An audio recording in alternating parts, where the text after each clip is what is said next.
15장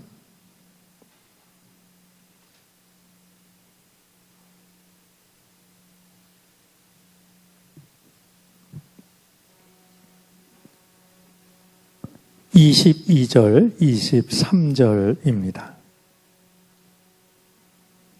사무엘상 15장 22절, 23절 우리 함께 두 절 말씀 같이 읽겠습니다. 사무엘이 이르되 여호와께서 번제와 다른 제사를 그의 목소리를 청종하는 것을 좋아하심 같이 좋아하시겠나이까? 순종이 제사보다 낫고 듣는 것이 순양의 기름보다 나으니 이를 거역하는 것은 점치는 죄와 같고 완고한 것은 사신 우상에게 절하는 죄와 같음이라. 왕이 여호와의 말씀을 버렸으므로 여호와께서도 왕을 버려 왕이 되지 못하게 하셨나이다 하니. 아멘. 이제 본격적인 여름이 시작되는 것 같습니다. 날이 굉장히 무더운데요.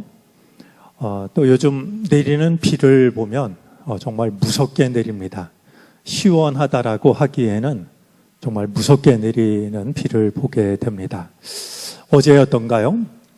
밖에 내리는 비가 너무 장하게 내려서 이제 설교 준비를 하다 말고 펜을 놓고 창가에 있어서 한참 동안 밖을 내다 보았습니다. 천둥, 번개, 그리고 앞이 잘 안 보이는 사나운 비. 그 밖에 날씨를 바라보다가 문득 그런 생각이 들었습니다. 이 날씨보다 마음이 평안한 사람이 몇이나 될까?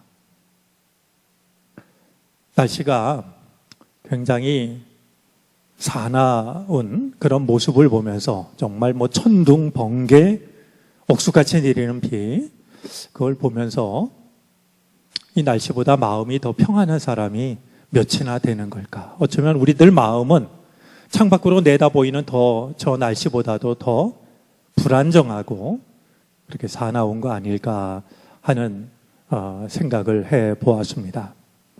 오늘도 어수선한 마음을 가지고 때로는 지친 마음을 가지고 주의 전을 찾아왔다 할지라도 주님께서 우리의 마음을 어루만지시고 이 땅에서 얻을 수 없는 하늘의 평안함으로 바꾸어 주시기를 바랍니다. 오늘 말씀의 제목을 믿음과 신용 이렇게 정했는데요. 말씀의 제목은 말씀의 요약이기도 하거니와 그 말씀을 기억하는 데 도움이 되는 역할을 하기도 합니다. 사실 말씀을 관통하는 그런 좋은 제목이 있다면 제목만으로도 우리는 그 말씀을 기억할 수 있고 말씀을 떠올릴 수가 있게 되죠. 우리는 신용이라는 말을 모르지 않습니다. 신용이라는 말은 하는 척하는 거, 우리가 흔히 하는 말로 하면 흉내 정도가 될 것 같습니다. 그런 점에서 오늘 말씀의 내용은 매우 단순합니다. 믿음은 신용이 아니다라는 겁니다. 믿음과 신용은 다른 것이다 라는 것이죠. 저는 우리 그 속담을 보면은요, 우리 믿음과 관련이 있는 속담이 굉장히 많다라고 생각이 듭니다. 여러 가지 우리가 알지 못하는 거 말고요, 우리가 잘하는 것만 생각해 봐도 그렇습니다. 우리 잘 아는 속담 중에요, 변은 익을수록 어떻게 합니까?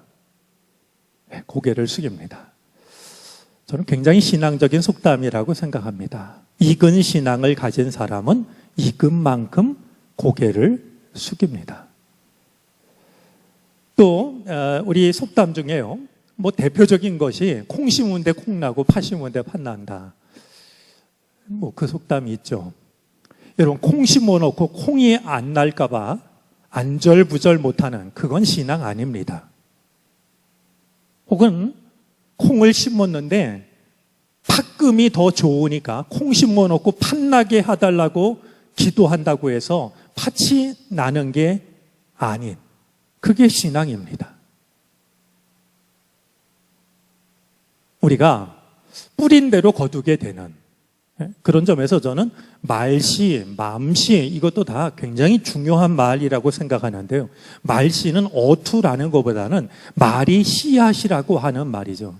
내가 어떤 씨앗을 뿌리느냐에 따라서 어떤 걸 거두어 드리게 되는데, 말도 우리는 씨앗이 된다, 또 마음도 씨앗이 된다라고 하는 것을 말씨, 맘씨 이런 말이 우리에게 일러주고 있다 생각이 되죠.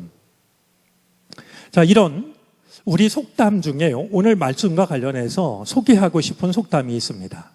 우리 속담 중에요, 쥐어 먹은 마음 사흘 못 간다라는 속담이 있습니다.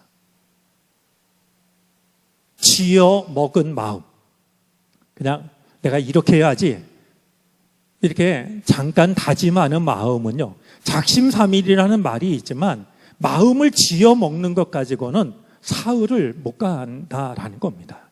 이 마음에서 우러나와야지, 그렇지 않고 그냥 마음에 좀 결심하고 생각한다고 그게 오래 갈 수가 없다라고 우리 옛 속담은 우리에게 말하고 있습니다.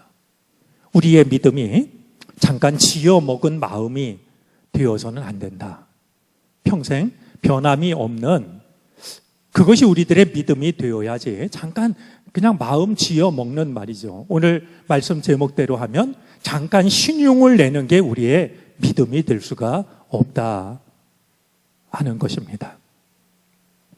자, 우리는 이제 이 아말렉과 전쟁을 할 때요, 하나님께서 사울에게 아말렉을 진멸하라고 하셨던 사실을 잘 알고 있습니다.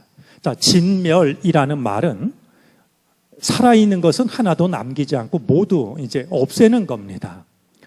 그런데 우리는 하나님을 두고서 사랑의 하나님, 자비의 하나님 이렇게 말하는데 왜 하나님이 아말렉에 대해서는 진멸을 하라고 했을까요? 여러분, 이 진멸이라는 말이 이 더운 날 듣기에 좀 으스스하지만요, 실제로 이 진멸의 내용을 보면 정말 이 으스스할 정도가 아닙니다. 어린 아이까지 다 죽이는 거니까 말이죠.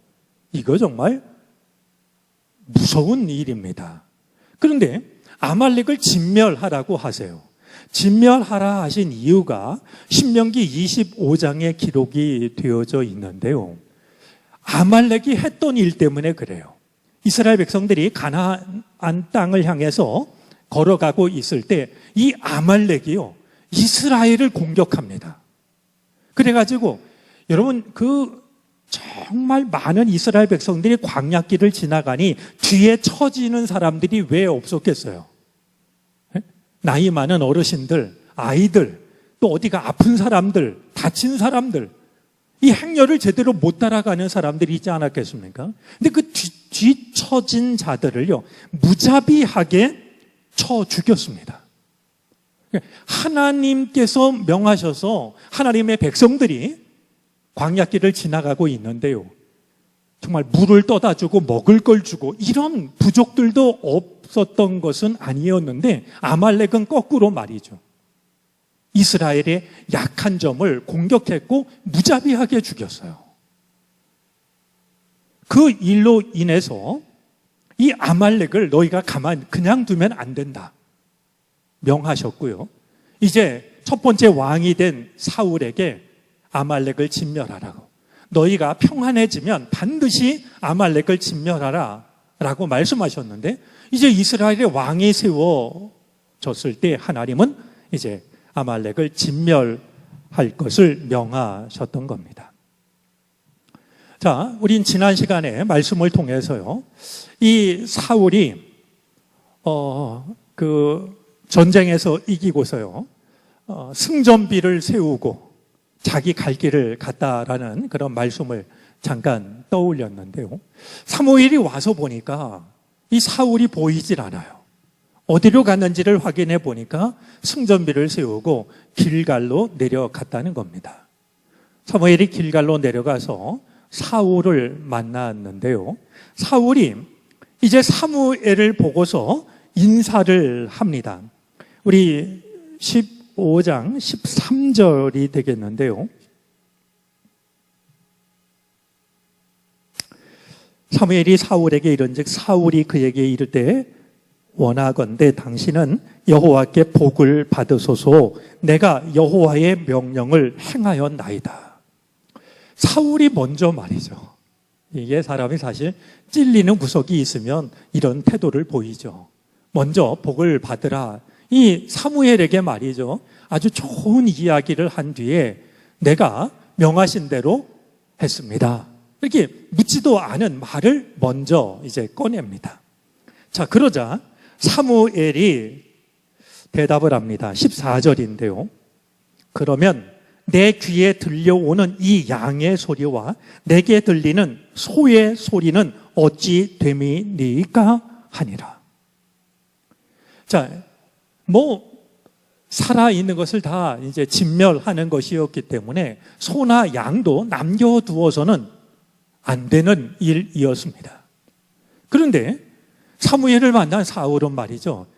명령대로 다 했다고.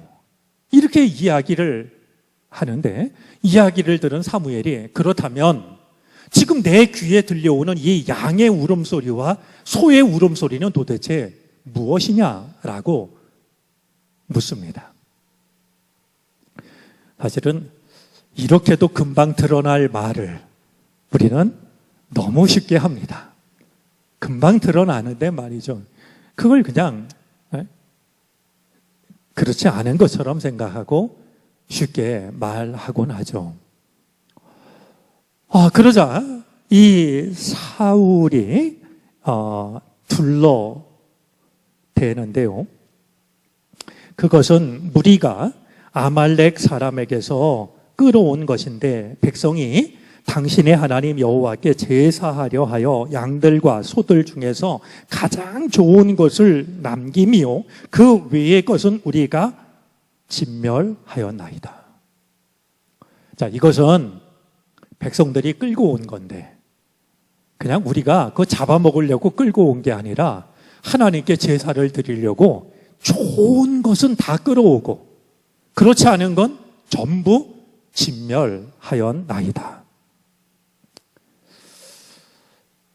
자, 이 사울의 태도, 사울의 말 속에는요, 우리가 돌아봐야 할 것이 몇 가지가 있습니다. 아마 여러분도 충분히 짐작하실 내용일 겁니다. 여러분, 지금 이 사울의 말이 이 진실한 말입니까? 사울의 말을 받아들일 만하겠습니까? 사실 얼마나 좋은 말입니까? 하나님께 제사를 드리려고 좋은 양과 소는 우리가 죽이지 않고 끌고 왔다고 말이죠. 그러나 나머지는 다 진멸했다고 말이죠. 누가 들으면 아주 훌륭했다라고 탁월한 선택을 했다라고 칭찬을 해줄 것처럼 여겨지기도 하지만 우리가 믿음으로 보자면요, 사울의 대답은 몇 가지 점에서 큰 문제가 있습니다. 하나는요, 지금 이 일을 사울만 그랬던 게 아니라 백성들도 그랬어요. 여러분 한번 성경을 찾아볼까요? 9절 말씀입니다. 15장 9절입니다. 우리 한번 같이 읽어볼까요? 사울과 백성이 아각과 그의 양과 소와 소의 가장 좋은 것 또는 기름진 것과 어린 양과 모든 좋은 것을 남기고 진멸하기를 즐겨 아니하고 가치 없고 하찮은 것은 진멸하니라. 이거 사울 혼자 한 게 아닙니다. 사울과 백성의 마음이 맞았어요. 누구 책임이 더 클지는 모르겠습니다. 아마 지도자인 사울이 이렇게 하니까 이런 마음을 가지고 있으니까 백성들은 아주 잘 됐단 말이죠. 사울이 엄하게 금하면 몰라도 사울도 이런 마음을 가지고 있으니 말이죠. 백성들로서는 아주 편하게 조금도 부담 없이 그랬을 수 있겠죠. 사울로서는 말이죠. 백성들이 원하는 것을 아주 등지기가 어려웠을지도 모릅니다. 그런 점에서 지도자의 선택은요, 백성들에게 영향을 미칩니다. 이제 우리나라도 대통령을 새로 뽑아야 돼서 요즘 그 뉴스마다 시끄러운데요. 우리 정말 잘 분별해야 됩니다. 지도자를 잘못 뽑으면은요, 지도자 한 사람이 망가지는 게 아니라 백성이 망가지고 나라가 망가집니다. 백성들도 잘해야 됩니다. 우리가 깨어 있으면은요, 잘못된 지도자가 세워질 수가 없기 때문이죠. 오늘 이 일이 일어난 것은요, 사울 한 사람의 잘못도 아니었고요. 사울은 잘했는데 백성들만 잘못한 것도 아니었어요. 사울과 백성들의 합작품이었습니다. 자, 그런데요, 정말 딱한 게 있어요. 이 사울이요, 사무엘에게 추궁을 받자 그가 하는 말을 보면요, 우리 함께 읽었습니다만 15절 말씀에 보면 사울의 변명이 너무나도 궁색합니다. 뭐라고 그러냐면 우리 15절 다시 보면요, 특별히 우리 성경을 읽으면서요, 우리가 좀 눈여겨봐야 할 것 중에는 인칭 대명사가 있어요. 접속사도 우리가 눈여겨봐야 되지만 인칭 대명사도 눈여겨봐야 됩니다. 15절 보니까요, 사울이 이를 때 그것은 누가? 무리가 아말렉 사람에게서 끌어온 것인데 누가? 백성이 당신의 하나님 여호와께 제사하려 하여 양들과 소들 중에서 가장 좋은 것을 남김이요, 그 외의 것은 누가 진멸했다고요?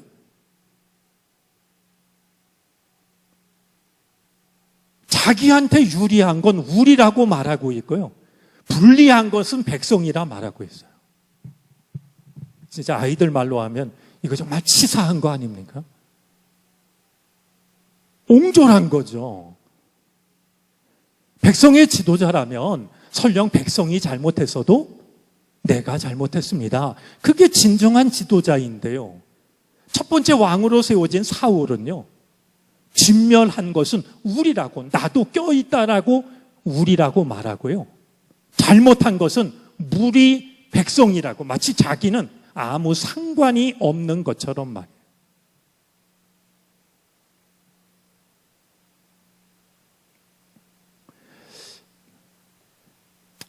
저는 가끔 이렇게 세상 돌아가는 모습을 보면서 그 사람이 잘못할 수 있죠. 근데 그걸 어설프게 변명하는 것은 또 다른 잘못이다, 어떤 면에서 더 큰 잘못이다라는 생각이 들어요. 내가 잘못했으면 내가 잘못했구나, 다음에 그렇게 하지 말아야지 인정하면 되는데요, 이 잘못을 그냥 어설프게 변명하는 모습을 보면 그건 또 다른 잘못이라는 그런 생각이 드는 거죠. 사울이 지금 하나님의 말씀을 제대로 지키지 않고서 말을 교묘하게 하고 있는데요, 잘못한 것은 백성들이 잘못한 것처럼 자기는 진멸했다라고 말이죠. 우리가 진멸했다라고 이렇게 말하고 있는 사울의 모습을 보게 되는 겁니다. 자, 이런 사울의 말에 대해서 16절 말씀입니다. 사무엘이 사울에게 이르되 가만히 계시옵소서. 여러분, 우리말 이게 너무 정중하게 번역을 했다라고 여겨집니다. 그냥 이 정서로 하면 그만 입을 닫으십시오, 서툰 변명하지 마십시오, 그런 말입니다. 네? 그러면서 사무엘이 쭉 말을 이어가는데요, 19절 말씀에 보면 어찌하여 왕이 여호와의 목소리를 청종하지 아니하고 탈취하기에만 급하여 여호와께서 악하게 여기시는 일을 행하였나이까. 그것은 지금 왕이 한 일은 주님의 말씀을 청종하는 일이 아니라 바로 탈취였다라고 말이죠. 하나님의 것을 빼앗는 일이었다라고 말하면서 이것은 주님께서 악하게 여기시는 일이라고. 사울이 했던 일이 어떤 것이었는지를 사무엘이 말하고 있습니다. 자, 주님이 원하시는 것이 무엇인지 오늘 본문은 분명하게 일러줍니다. 아마 여러분들이 좋아하기도 하고 기억하기도 하고 암송하기도 하는 말씀일 것입니다. 주님이 원하시는 것은요, 말씀을 따르는 신용을 하는 게 아니라 온전히 따르는 겁니다. 경건 행위로 혹은 예배로 자신의 잘못을 불순종을 덮는 것이 아니라 주님의 말씀을 따르는 것을 예배로 여기는 것. 그게 주님이 원하시는 일입니다.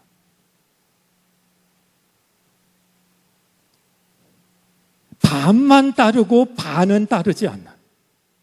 아니, 형식으로 보자면 그렇지만 내면적으로 보면 좋은 것은 내가 갖고 나쁜 것을 하나님께 드리는, 쓸모없는 것은 하나님께 드리고 쓸모 있는 것은 내가 취하는, 그것은 아무리 그럴듯한 말로 포장을 한다 할지라도 신용일 뿐이고 그것이 믿음일 수는 없다라고. 오늘 성경은 사무엘을 통해서 사울에게, 성경을 읽는 우리에게 말씀을 하고 있는 것입니다. 그런 점에서 오늘 제목이 오늘 말씀을 기억하는데 도움이 되었으면 좋겠어요. 믿음은 신용과 다르다. 신용이 믿음 아니다. 아무리 그럴듯하게 말하고 그럴듯한 선택을 한다 할지라도 하나님은 그런 것에 속아 넘어가시는 분이 아니어서 하나님 보시기에 악한 일이라고 사울이 했던 일을 드러내고 계신 것을 우리는 기억할 수 있어야 할 것입니다. 주님께서 우리에게 은혜를 주셔서 오늘 우리들의 믿음이 신용에 머물지 않았으면 좋겠습니다. 말로, 또 습관적인 예배로 그렇게 내 속내를 덮는, 신용을 내는, 그리고 그것을 믿음이라 여기는 이런 어리석음이 우리 믿음에 없게 되기를 바랍니다.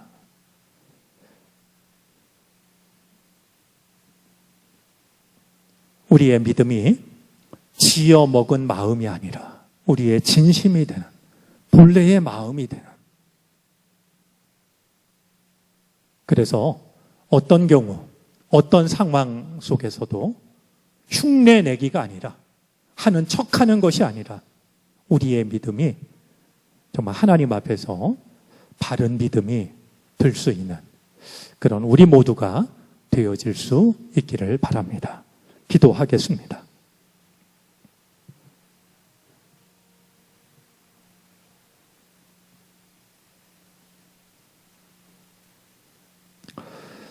믿음이 신용일 수 없다는 주님 말씀 앞에서 다시 한번 우리 자신을 돌아봅니다.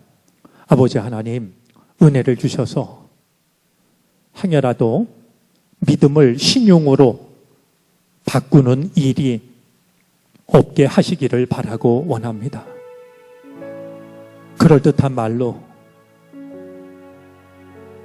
우리의 속내를 감추지 않게 하여 주시옵시고, 주님 앞에서 지켜가는 우리들의 믿음이 우리 마음, 저 바탕에서 우러나온 진실한 믿음이 되게 하시기를 바라고 원합니다. 흉내내기에 머물렀던 모든 것들 내려놓게 하여 주시옵시고, 주님이 원하시고 찾으시는 그 믿음을 온전히 간직할 수 있게 해 주시옵소서. 우리가 주님께 나아와 찬양하며 기도하려고 합니다. 성령께서 임재하여 주시사 주님 앞에 우리의 온전한 마음을 바치는 복된 찬양과 복된 기도의 시간이 되게 하여 주시옵소서. 주님만이 홀로 영광을 받으시며 주님만이 우리의 마음을 다스려 주시옵소서. 홀로 영광 받으실 주님을 찬양하며 예수 그리스도의 이름으로 기도를 드립니다. 아멘.